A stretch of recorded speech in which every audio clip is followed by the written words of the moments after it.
సమయంలో గౌరవ ముఖ్యమంత్రి గారు విలువల వల్ల వాళ్ళ రోడ్ల మీద తిరుగుతున్నారనే విషయాన్ని వాళ్ళు గుర్తుపెట్టుకోవాలి. వాళ్ళ నాయకుడు జగన్మోహన్ రెడ్డి ఏ రకంగా మాట్లాడుతున్నాడు, ఆ రోజు అధికారంలో ఉన్నప్పుడు ఏ రకంగా మాట్లాడారు, వాళ్ళ నాయకులు ఏ రకంగా మాట్లాడారు, ఆ పర్యవసానమే 151 నుంచి 11కు పడిపోయారనేది గుర్తు తెచ్చుకోవాలి. నిన్న ఒక్కొక్క నాయకులు మాట్లాడుతూ ఉన్నారు.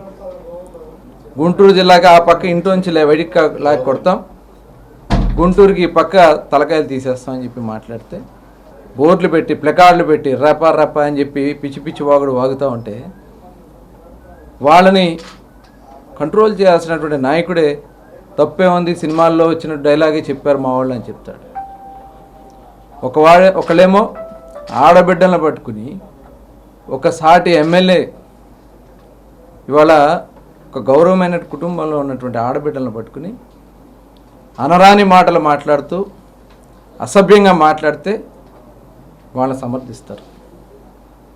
నిన్న పనికిరాని బియ్యం దొంగ ఈ రాష్ట్రంలో పేదవాడికి పెట్టే బియ్యాన్ని కూడా కొట్టేసి 8,000 క్వింటాల బస్తాల బియ్యం కొట్టేసిన పేరు నాని నిన్న మాట్లాడతాడు.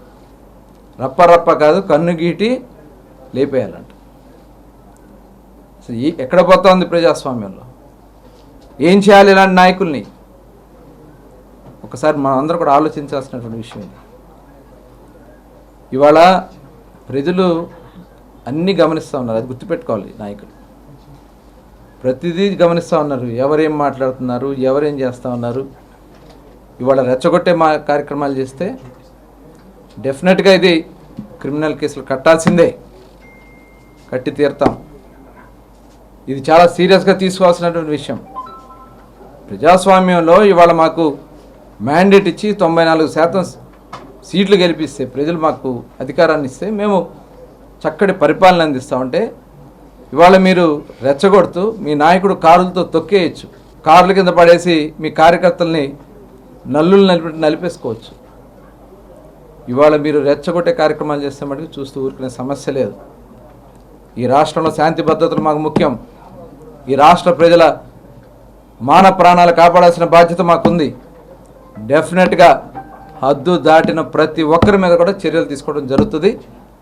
ఇవాళ ప్రజలు కూడా కోరుతున్నాను, ఇలాంటి వ్యక్తుల్ని దయచేసి ప్రోత్సహించడానికి మటుకి ఎవరు కూడా సమర్థించవద్దని కూడా తెలియజేస్తాను. చెప్తా ఉన్నాను కదా, ఇవాళ రాష్ట్రంలో చక్కటి పరిపాలన జరుగుతుంది. 1 ఇయర్లో వాళ్ళు చేసినటువంటి నష్టాల నుంచి, వాళ్ళు చేసినటువంటి దుర్మార్గాల నుంచి, భయభ్రాంతులతో ఉన్నటువంటి ప్రజలు స్వేచ్ఛగా బయటకు వచ్చి ఇవాళ 10 లక్షల కోట్ల అప్పున్నా కూడా ప్రజలకు ఇచ్చినటువంటి హామీలన్నీ కూడా నిలబెట్టుకుంటూ ముందుకెళ్తూ ఉంటే, ఇవాళ ప్రజల నుంచి మేము ఇచ్చినటువంటి కార్యక్రమం సుపరిపాలన తొలి అడుగు కార్యక్రమానికి ఇంటింటికి హారతులు పడతా ఉన్నారు.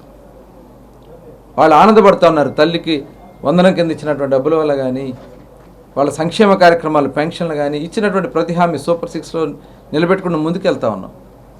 ఇవాళ రాష్ట్రానికి పెద్ద ఎత్తున పెట్టుబడులు వస్తూ ఉన్నాయి. దేశ విదేశాల నుంచి చాలామంది ఈ రాష్ట్రానికి వస్తూ ఉన్నారు. ప్రధానమంత్రి కేంద్ర ప్రభుత్వం నుంచి మనకు సపోర్ట్ చేస్తూ ఉన్నారు. పోలవరం పనులకి డబ్బులు ఇచ్చారు, అమరావతికి డబ్బులు ఇచ్చారు.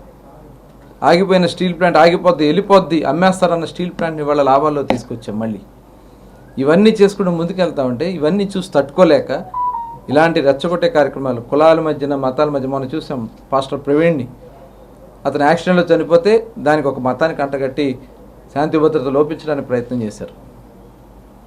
ఇలా అన్ని కులాల్ని, మతాల్ని, ప్రాంతాలని రెచ్చగొట్టే కార్యక్రమాలు చేసి ఇవాళ రాష్ట్రాన్ని అబాసుపాలు చేయటానికి మనం చూసాం. ఈరోజు సంక్షేమ కార్యక్రమం అమలు చేయడానికి కొన్ని విదేశీ సంస్థలు కూడా ఇక్కడ వచ్చి పెట్టుబడులే కానీ బాండ్స్ కానీ ఇస్తాకొస్తే 200 మెయిల్స్ పెట్టారు. ఎక్కడెక్కడో వేరే పేర్ల నుంచి వాళ్ళకి మెయిల్స్ పెట్టి ఇక్కడ ఏదో జరిగిపోతుంది, తప్పు జరుగుతుంది, మీరు ఎవరు రావద్దని చెప్పి ఇలాంటి మనస్తత్వం ఉన్నటువంటి నాయకులు మనం ఎక్కడ చూడలే.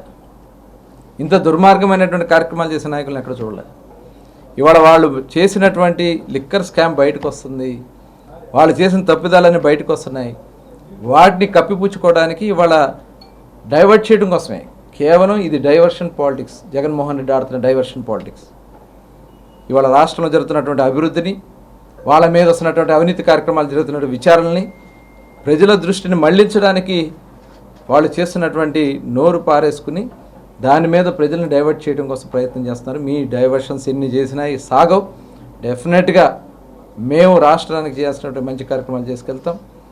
ఇలాంటి తప్పుడు కార్యక్రమాలు చేసే నాయకుల మటుకు వదిలిపెట్టే సమస్య లేదు. చెప్పాను కదా, ఇవాళ మేము కేజీకి 4 రూపాయలు ఇవ్వాలని చెప్పి గవర్నమెంట్ ఇవ్వడానికి వచ్చింది. ఎందుకంటే పంట పండింది, ఇవాళ పల్ప్ ఎక్స్పోర్ట్ లేదు. ఆ కారణంగా ఎవరైతే ప్రాసెసింగ్ యూనిట్స్ ఉన్నాయో వాళ్ళు రేట్లు డౌన్ అయిపోయినాయి అన్నారు. ఇవాళ అదనంగా 4 రూపాయలు ఇచ్చి దానికి డబ్బులు కూడా రిలీజ్ చేస్తే దాన్ని వచ్చి ఆయన ఏదో వస్తే జరిగినట్లుగా అక్కడ చూసాం, డ్రామా చూసాం. డైరెక్ట్గా వైసీపీ నాయకుడు సంబంధించినటువంటి పొలంలోంచే ట్రాక్టర్స్తో మామిడికాయలు తెచ్చి ఆయన ముందు నేల మీద పారబోసి వాటితో తొక్కిచ్చే కార్యక్రమం. ఇదంతా హైడ్రామా. కేవలం అక్కడ కొన్ని శక్తుల్ని రెచ్చగొట్టే కార్యక్రమాలు చేయడానికి మామిడి రైతులు అందరూ హ్యాపీగా ఉన్నారు. ఇవాళ కొన్ని ఇబ్బందులు ఉన్నాయి. ఇవాళ మిర్చి రైతులు పంట దిగుబడి ఎక్కువ వచ్చింది, పొగాకు అక్కడ కొన్ని రకాలైనటువంటి వాళ్ళు వద్దన్న వాళ్ళు పెంచడం వల్ల అక్కడ పొగాకులో ఇబ్బంది వచ్చింది. అయినా కూడా దానికి కూడా మనం సబ్సిడీ ఇచ్చాం. ఇట్లా రైతులకి ఎక్కడ ఇబ్బంది వస్తే అక్కడ మనం ఇంటర్వెన్షన్ చేస్తున్నాం. ఇవాళ రైతులకి ధాన్యం పండించినటువంటి రైతులకి 24 గంటలు డబ్బులు వేసాం. మొన్న కూడా ఇబ్బంది వస్తే మళ్ళీ వెంటనే 1000 కోట్ల రూపాయలు రిలీజ్ చేపిస్తున్నాం. ఇన్ని కార్యక్రమాలు ప్రభుత్వం చేస్తూ ఉంటే తల్లికి వందనం కింద ఇచ్చే దగ్గర 68 లక్షల మందికి ఇచ్చాం. ఇవాళ మీరు ఇంటికి ఒకరికే ఇచ్చారు. ఇవాళ మేము ఎంతమంది పిల్లలు ఉంటే అంతమందికి ఇస్తున్నాం. ఇన్ని మంచి కార్యక్రమాలు చేస్తున్నాం. ఇలాంటి రెచ్చగొట్టే పల్నాడు వచ్చి అక్కడ రెచ్చగొట్టే కార్యక్రమాలు, ఇక్కడికి వచ్చి మామిడి రైతులు రెచ్చగొట్టే కార్యక్రమాలు, ఇవన్నీ కూడా ఒక డైవర్షన్ పాలిటిక్స్.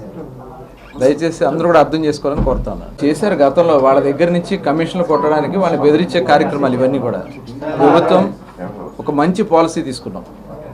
గతంలో చూసుకున్నాం, గవర్నమెంట్ షాపుల పేరుతో గవర్నమెంట్ షాపుస్ అన్నిటిని కూడా స్టాక్స్ లేకుండా చేసి వీళ్ళు ఆ సరుకులు తెచ్చుకుని అమ్ముకునేవాళ్ళు బయట. దాని ద్వారా ఆదాయం పొందాలని ప్రయత్నం చేసుకున్నారు. వాళ్ళు సొంత ఆదాయం, సొంత బ్రాండ్లు, పనికిరాని చెత్త బ్రాండ్లు షాపుల్లో పెట్టడం, ప్రజలకు అవసరమైనటువంటి బ్రాండ్లు ఇవ్వకుండా చేయటం. ఇవాళ ఒక మంచి పాలసీ తీసుకుంటే దానివల్ల రాష్ట్ర ఆదాయం పెరిగింది. ఈ ఆదాయం పెరిగినటువంటి ఆదాయాన్ని మనం చూసాం బోర్డర్ డిస్ట్రిక్ట్స్లో గతంలో కన్నా ఇప్పుడు 30 to 40% మనకి బోర్డర్ డిస్ట్రిక్ట్స్లో పెరిగింది. గతంలో పక్క రాష్ట్రాల నుంచి వచ్చేది, లేకపోతే నాన్ డ్యూటీ పెయిడ్ లెక్కర్ వీళ్ళు తీసుకొచ్చి అమ్మేసుకునేవాళ్ళు, లేకపోతే ఇల్సిట్ లెక్కర్ అమ్ముకునేవాళ్ళు. ఇవాళ అవన్నీ మేము కట్ చేసేటప్పటికి దాన్ని డైవర్ట్ చేయడం కోసమో లేకపోతే ఏదో జరిగిపోతుందని చెప్పి చేయడానికి చూస్తున్నారు. మేము అన్అఫీషియల్గా ఎక్కడన్నా జరుగుతుంటే మా వాళ్ళు చాలా సీరియస్గా ఉన్నారు. షాప్ కూడా లింక్ చేస్తున్నాం, వాళ్ళ మీద యాక్షన్ తీసుకుంటాం. దీని మీద ఇవన్నీ కూడా కొన్ని నిర్ణయాలు కూడా తీసుకోవాల్సింది ఉంది. ఆల్రెడీ పబ్లిక్ నుంచి వస్తుంది, కొంతమంది నుంచి కూడా వస్తుంది. ఇట్లా పర్మిట్స్ విషయంలో ఒక నిర్ణయం తీసుకోవాల్సినటువంటి పరిస్థితి ఉందని చెప్పి చాలామంది చెప్తున్నారు. అది అందరం కూడా డిస్కస్ చేసి అందరి అభిప్రాయాలతో భవిష్యత్తులో వెళ్ళబోతున్నాం. కానీ ఈయన దౌర్జన్యంగా షాపులోకి వెళ్ళడం అవంతా అది పెద్ద క్రిమినల్ కేసులు కట్టాలి. వీళ్ళకి ఏ రైట్ ఉంది? నౌకర్నామా ఉన్నవాళ్ళు, దానికి సంబంధించిన వాళ్ళు మాత్రమే లోపలికి వెళ్ళాలి.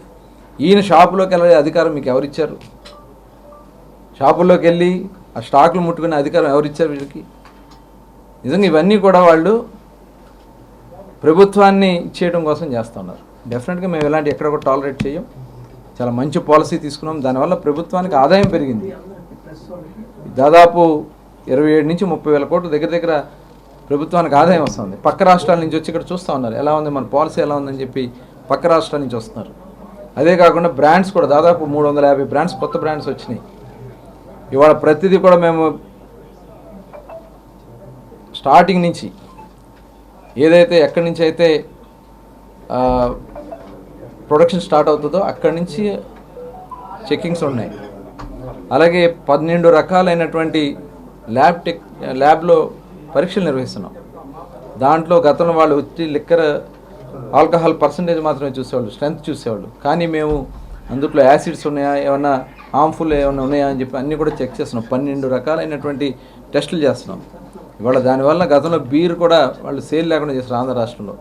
ఇవాళ అవన్నీ కూడా అన్ని కంపెనీస్కి మేము అవకాశం ఇవ్వడం వల్ల ఆ బీర్ సేల్ పెరిగింది.